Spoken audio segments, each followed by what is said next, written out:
చాలా సందర్భాల్లో జోకులే కదా, మొబైల్లో షార్ట్సే కదా, 1 మినిటే ఉంటాయి కదా, అవి చూస్తే పెద్దగా ఏమి తప్పు కాదులే కదా.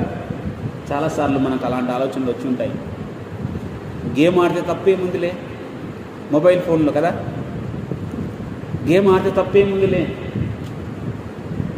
దేవునికి ఇచ్చే సమయాన్ని ఆయనకు ఇవ్వకుండా నీవు మొబైల్లో గడుపుతున్నావంటే అది మొబైల్ అనేది ఒక విగ్రహంగా మన జీవితంలో మారిపోయిందని అర్థం.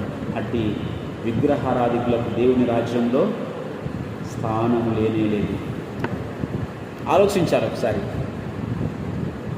చిన్న చిన్న పొరపాట్లు ఏం కాదులే అనే మనము వాటిని దాటేసుకుంటూ పెద్ద పొరపాటు చేయడానికి కూడా కొన్నిసార్లు మనం ఆలోచించకుండా పొరపాటు చేసేస్తూ ఉంటాము.